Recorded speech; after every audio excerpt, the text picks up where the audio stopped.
મોન્સૂનને મુંબઈ પહોંચતા હજુ 8 દિવસ લાગશે. ગુજરાત માટે ચિંતાનો વિષય, ક્યાં અટક્યું ચોમાસું? ગુજરાત સહિત દેશભરના ધરતીપુત્રો જેની રાહ જોઈ રહ્યા છે તે ચોમાસાને લઈ હવામાન વિભાગે ચિંતાજનક આંકડા જાહેર કર્યા છે.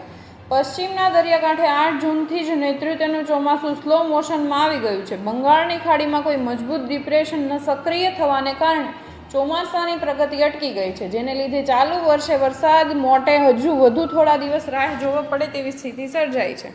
હવામાન વિભાગના જણાવ્યા અનુસાર છેલ્લા 6 દિવસથી ચોમાસું તેલંગાણાના ભદ્રાચલમ વિસ્તારમાં સ્થિર થઈ ગયું છે. આગામી એક સપ્તાહ સુધી નવી કોઈ મજબૂત સિસ્ટમ બને તેવો સંકેત નથી. આ ધીમી ગતિના કારણે મુંબઈ સુધી ચોમાસું પહોંચતા હજુ 7 થી 8 દિવસ જેટલો સમય લાગી શકે છે.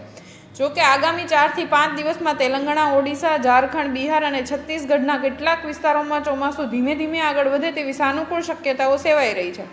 ચોમાસાની આ ધીમી ચાલના કારણે દેશના 723 જિલ્લાઓમાંથી અત્યાર સુધી માત્ર 103 જિલ્લા જ સામાન્ય વરસાદ નોંધાયો છે.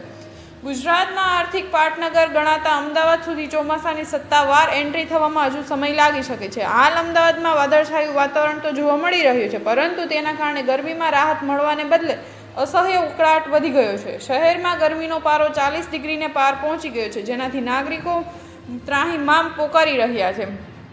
ચોમાસું ભલે મોડું હોય, પણ સ્થાનીય સિસ્ટમ સક્રિય થવાના કારણે રાજ્યમાં કેટલાક ભાગોમાં આજથી 2 દિવસ પ્રી મોન્સૂન એક્ટિવિટીના ભાગરૂપે હળવાથી માધ્યમ વરસાદી ઝાપટા પડી શકે છે.